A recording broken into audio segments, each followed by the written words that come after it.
If you have a dog that's facing both separation anxiety and reactivity to triggers, then you are facing a very special level of stress right there along your dog. That is because you can't necessarily leave your dog at home alone, or else she's gonna have a separation anxiety attack, howling and panic.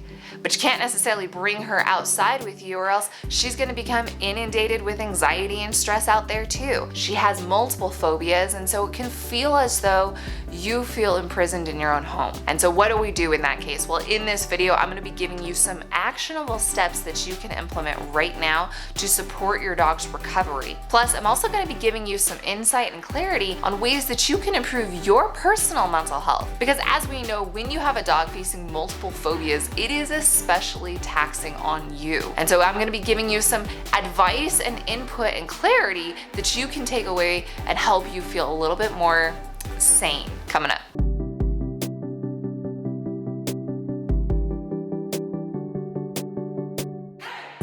What's up guys, it's Jenna with Dog Liaison, where I coach you on how to enhance your dog's mental health. I'm a professional dog trainer, and all we do at Dog Liaison is work with dogs facing anxiety related disorders. And in my signature program, the Recovering Rover Program for Dog Anxiety, we work specifically with dog guardians who have dogs facing both separation anxiety and reactivity. We have a dog named Brimley who actually wakes up in the middle of the night in terror because she thinks she's heard a sound that makes her want to bark and feel very fearful. And so her guardian has to kind of help comfort her in the middle of the night and recover her mental health out of that. Plus we have a dog named Cora who is also incredibly triggered and has a lot of phobias. Her guardians often feel imprisoned in their own home. Often when we are on our coaching calls together, they have to make sure that their headphones are on properly, because even the sound of the Zoom call is going to make Cora feel sensitive. We also have another dog named Charlie who is deaf and has multiple health concerns, physical health concerns, that just amplify his anxiety, amplify his separation anxiety, amplify his reactivity. And his humans have been working a whole lot. They're incredibly dedicated into not just improving his physical well-being, but his mental. And so I tell you these stories to let you know that you are not alone. When you have dogs facing multiple phobias and you look around your immediate family or your immediate friend zone, it can feel as though you don't really have anybody who understands what you're going through. And that's why I made this video, because I think that this is a very special circumstance, which perhaps, you know, this video isn't gonna get 80 million views, but for the people who do watch it, they're gonna really resonate with it. And I hope that this video gives you some awareness that you are not alone and that there is a community of people out there who are going through similar things with their dogs. Now let's get into some actionable steps you can take right now to help your dog feel better. The first thing I want you to do is get a better understanding of what anxiety in dogs actually is. I know that we kind of have like a connotation, we sort of have a vague idea of when I say anxiety disorders, we have a vague idea of what that means, but I really recommend you watch this video right here, which is going to give you some clarity on the different types of anxiety related disorders. Plus, I'm also going to be talking about how anxiety is usually a for life thing, right? In the sense that anxious fits and having a dog who experiences anxiety is not going to necessarily just be a cold turkey switch where you wake up one day and your dog is never going to face anxiety ever again. That might be a little unrealistic. Instead, what you want to think about is that we're trying to accomplish two things. One, we accept that anxiety is probably a for life experience for this dog, and that throughout different stages in their life, they're going to have anxious fits. And number two, things that don't need to be anxiety inducing can be resolved. So for example, you walking out your front door and going to work for 4 hours does not need to always be anxiety inducing for your dog. That can be resolved. Things like your dog being afraid of you just walking towards him, and even that causes him stress. We have a dog named Bobby in the RP who, when they started off, just his dad walking into the same room as him was intimidating, even though they had never obviously caused Bobby any harm, and there was nothing like actually bad going on, but Bobby's perception was stress. What this means is that we can resolve your dog's perceptions of events so that they don't have to be anxiety inducing. But that doesn't necessarily mean that if your dog has a particularly bad week or has several triggers, that there isn't going to be a phase of anxiety in there. And that is something that I really want you to walk away with, is just that you need to have support and you need to have a system in place that is going to be repeatable forever. Your routine that you set up right now in your training phase needs to directly correlate to something that you can implement later on. So for example, if there's a great adjustment in your life, you get a new house, you bring a baby home, someone passes away, if there's a significant transition period in your life and your dog is experiencing that along with you, likely that is going to spark a little bit of anxiety in them. That's going to cause them to be a little bit more stressed. And you need to have a routine that you can jump right into to help desensitize your dog through that phase, to help your dog get through it with as little stress as he possibly can. That is the takeaway that is different for a dog who is experiencing anxiety versus a dog who is just afraid of one trigger, and as soon as we desensitize and counter condition that, everything's going to go away. We're talking about two different things in that world. The next step that you need to take is to have some clarity on what your goals are. See, when you have a dog with multiple anxiety related phobias, it can feel a little overwhelming. It can feel as though you have so many things that you need to train that you just don't even know where to start. So what I recommend is having a very clear priorities list that you can say, I'm going to train this, and then I'm going to train that, and then I'm going to train this, and then I'm going to train that. And you always know where you're best spending your energy. And though your top priorities really should be what is absolutely necessary and critical to your life at this very moment. So for example, that might mean that you are bringing on a dog babysitter for your dog. So for example, one of the things that I see is that when you have a dog who has separation anxiety and is fearful of people, you don't necessarily have the privilege of bringing someone over to dog sit while you go out for a date night. And so one of the things that I recommend is getting your dog comfortable with just one person who you can leave your dog alone with, so that you can start going to the grocery store, so that you can start having a dinner out with friends just once, right? So that you can do that doctor's appointment. You need to have someone who is available to you that your dog is comfortable with enough to leave alone. And so that might be your top priority right now. If on the other hand you tell me, well, no, we work from home, so we don't really need to leave our dog alone right this second. We're gonna need to work on that, but it's not mandatory at this moment. Then I'm gonna tell you, okay, let's work on your dog's anxiety around the house. What things happen on a day-to-day basis? Maybe that's in the backyard. Maybe that's when you're cooking dinner. Maybe that's when the kids are coming home from school and there's a lot of ruckus. What are the day-to-day events that are causing your dog unnecessary stress and thereby causing you unnecessary stress? Because when your dog starts barking or your dog starts, having freakouts, that directly affects your mental health and that directly affects your mood. And I think that one of the things I hear a lot of times with clients, I'm gonna digress for a second. One of the things that I hear a lot with clients is that when they get reactive, they feel guilty, right? Their dog gets reactive, gets stressed, so then they get reactive, they get stressed, and they go, hey, maybe they make a sound, maybe they have a tone, maybe they get exhausted, and perhaps they walk away thinking, I didn't handle that as well as I should have. And a lot of times they come to me and they tell me that in a sense of guilt. And my answer is always, oh my gosh, you are a human being, and you are under an immense amount of stress, and you are allowed to be reactive just as much as your dog is allowed to be reactive because he's under stress, right? And I'm not saying let's go around yelling at dogs. It's not what I'm saying. I'm saying when you human, accept that you are a human. When you have responded emotionally, understand that and recognize that what you just experienced is what your dog is experiencing as well. Your reactions are equivalent. It's more about, okay, we recognize that we could have handled that better.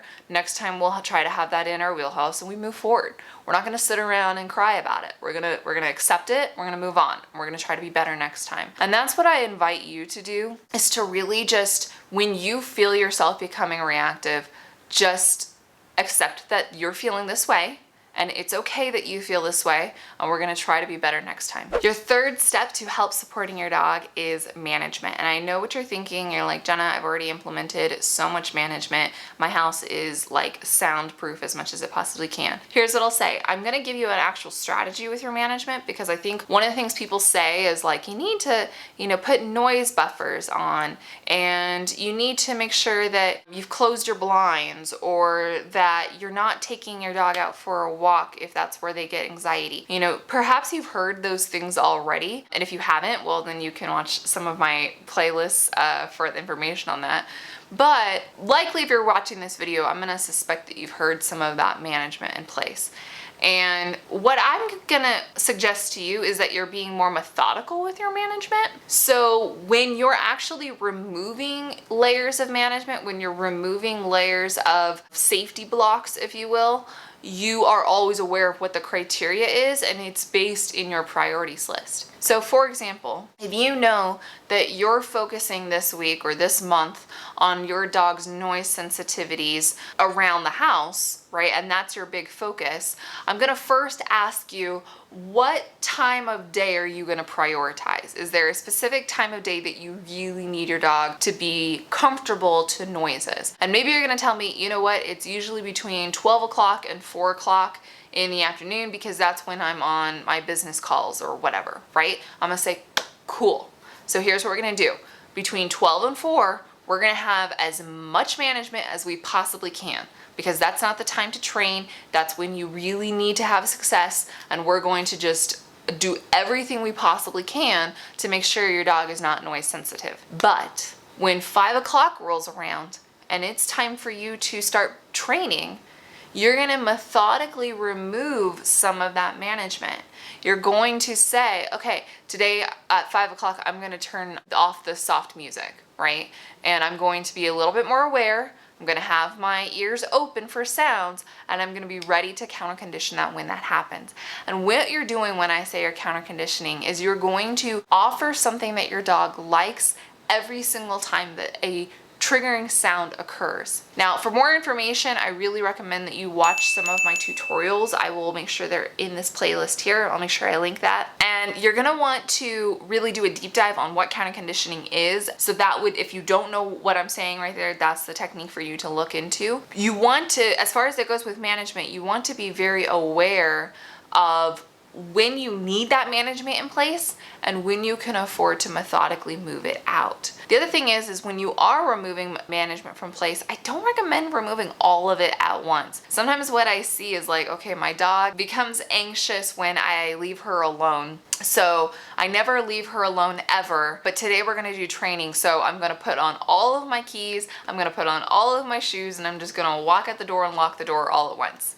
And you have removed so much management in one go that you are basically giving your dog whiplash, right? They're like, all of a sudden, they're like, whoa, she's outside. So again, if you're looking for a tutorial on how to treat your dog's separation anxiety, you can check out that right here. I have a whole bunch of tutorials on separation anxiety, in fact. But you wanna make sure that you're always aware of like slowly removing management, and each time that you remove a layer of management, it's its own criteria that your dog is getting comfortable for and saying, I'm ready for the next step. Step 4 is to actually implement the training protocol. And as I've kind of hinted already in this video, you want to make a training protocol that is easily repeatable, and you want to do one called counter conditioning and desensitization that is methodical. Now, of course, all of the tutorials on how to do that are going to be in the description box below. They're in the playlist linked at the end of this video as well. So those are your next steps to get full deep dives on the how. However, when you're looking for what training protocols to implement with your dog, you want to screen for a couple things. The first is, how repeatable is this? Is what I'm doing right now, is there a clear process like 1, 2, 3, 4, 5, 6, 7, 8 that I can implement again in the future? The other thing that you want to think about is this technique in line with my values, right? I think a lot of times we think about training techniques as like, you know, you have to do it this way or you have to do it that way, or this dog requires this technique, or this dog requires that technique, and this dog requires that technique. I would argue that really your dog is not going to need a whole lot of variations in techniques. What's going to make the difference is the relationship and the values that you have for your dog, what you're looking for as an outcome. So for example, my personal stylistic choice is to have the dogs be as natural as they would as possible.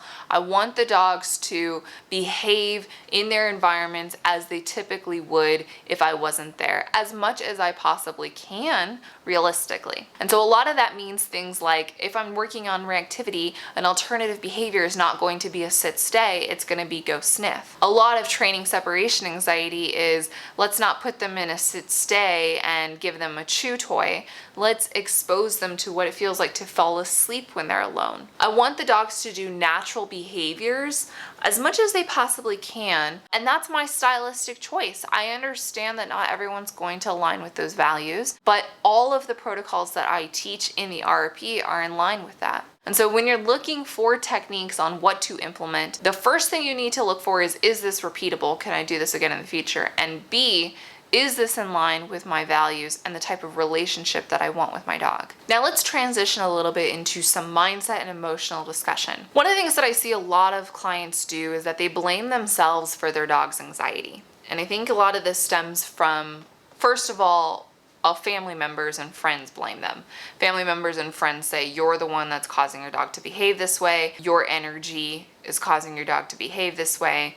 Blah, blah, blah. Second, you hear it in dog culture, especially on other dog training channels and Instagram and TikTok and all that. You're gonna hear other dog trainers say, your energy or your behavior is causing your dog to do X, Y, Z. And this has been ingrained in our brains over and over and over again. Naturally, you have assumed that blame and said, I must be doing something wrong. But in case no one has ever told you this, anxiety is often genetic, and when it comes to separation anxiety, we don't really know what caused it. So let's talk about this. For starters, separation anxiety is hypothesized to be genetic based, okay? It makes sense that dogs that we have evolved to be our companions would have hyper-attachment to us. Reactivity and aggression, there are absolutely genetic markers in aggression. You can check out this video that I did all about that. So when we're talking about behavior, a good chunk of it is based in genetics, and it was predetermined before your dog ever came out of the womb. It was already destined to be. Then, on top of that, your dog had a critical period of 16 weeks. The first 16 weeks, really the first 12 weeks of that dog's life, that was a critical learning period. Now, perhaps you got your dog in that period. Many people don't even get their dog until after the 16-week mark, right? So you already lost your shot there. That's number one. But even if you did get your dog when he was a puppy, you still missed at minimum the first 7-8 weeks. So 7 to 8 of the 12 or 16 weeks that you have were completely out of your control regardless. Completely out of your control. And so about 90 to 95% of your dog's personality and temperament and behavior was determined by the time they were 16 weeks, and you had little to no effect on it whatsoever. And yet we are told as a culture that it is your job and your fault and you're to blame for your dog's behavior, when really the odds are not in your favor. Now, I have a full discussion on this because I'm super passionate about this topic, and I really recommend, if this is resonating with you, for you to go watch this mini training. It's actually more of like a podcast. You can just kind of listen to my face talk, but I really deep dive on this because it's a topic that I'm super passionate about. I want you to know that you are not to blame, and what you're experiencing from friends or family or other dog trainers who are blaming you is a lack of education. And I want to empower you with the knowledge that you are not to blame. Next, I want to talk to the phrase of, this is not the dog I signed up for. Because if I had a dime every single time a client of ours had said, this is not the dog I signed up for, I would be a very rich person.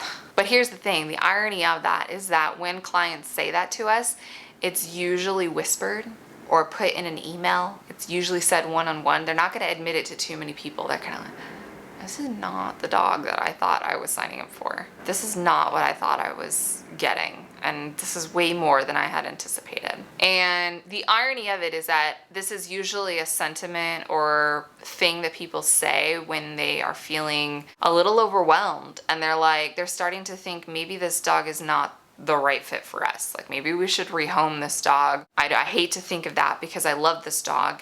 She or he is my best friend and I care about her and I love her, but like, are we really the people who can support her? These are the things that run through our clients' minds all the time. We hear it literally every single week, multiple times a week. But the irony is that no one will say it to each other. They're only gonna say it to us. I wish that we could have a little bit more open dialogue about this because you're right. Before you brought home your dog culture told you that it was gonna be the nicest little puppy and she was going to be friendly with everybody and you were going to be able to take her on hikes and you were going to be able to have your neighbor kids come over on a whim and you were definitely going to be able to leave your dog inside with air conditioning while you go to work.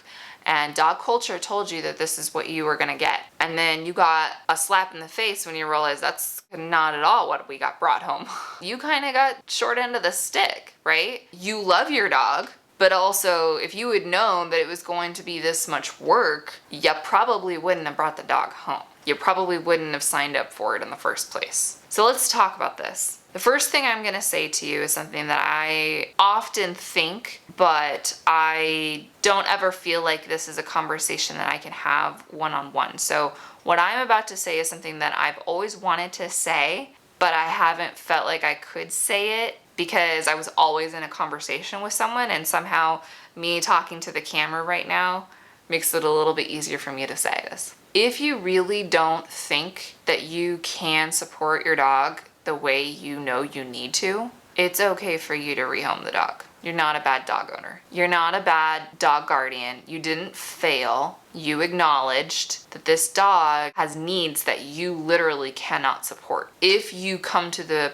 realization that like, I can't give this dog what she needs, it's okay for you to rehome her. You want to do it with integrity, and it definitely is a sucky situation. I'm not saying it's a good situation, and I'm not saying it's a situation we all want to be in. I'm just saying, in case no one else has given you permission, this is me giving you permission. If you're watching this far into this video, if you're still with me on this, then I suspect that you are highly committed to your dog right now. I suspect that this is something that you have struggled with for a long period of time, something that you feel insecure about, like you can't really talk to anyone else because they'll judge you. And in case no one else has given you this heart-to-heart conversation right now, and in case you need permission to say, I can't be the right guardian for this dog, I'm giving you that permission. Like, it's okay for you to rehome, and just do it with compassion. However, if you do decide, no, I'm going to stick this out, I'm going to be committed to my dog's recovery, I am the right guardian for this dog, and no one else can do what I can do for this dog. If you decide that, then what you're also committing to is to bringing on a coach to support you. I don't always tell people that they need to have a coach. One of the reasons why I have a YouTube channel is because I know that there are a lot of people that think they need to bring on a dog trainer for things that they can easily learn for free. So I'm actually a pretty free thinker in that I think a lot of information should be free. But here's why I think that if you have a dog with multiple phobias and you have a dog that is experiencing a high level of stress, and so you are experiencing a high level of stress, you probably want to bring on a coach who can understand and appreciate that significance and that struggle. Here's what you want to look for in a coach. The first thing you want to look for is that, does it incorporate coping mechanisms for inevitable problems? The second is, does the training protocol use counter conditioning and desensitization? And do those training protocols align with your values? Once it does use counter conditioning and desensitization and you're like, yeah, it uses that, then you need to look for, does the style of these training protocols align with my values? The third thing you need to look for is, Does that coach have a good understanding of what your lifestyle with your dog needs to be? Is the dog trainer telling you that, we can solve your problems in 28 days and everything's gonna be hunky-dory? Because if they do, they don't have an understanding of what anxiety is, and they definitely don't understanding of what your lifestyle is with your dog. If the trainer is telling you, yeah, you just have to throw treats and everything's gonna be fine as long as you just drop down a bunch of treats for your dog, everything's gonna be roses and daisies because yay, positive training. They don't understand anxiety, they don't understand your lifestyle. Because I can guarantee you, if you have a dog with multiple phobias, it goes far past just flinging treats in the air.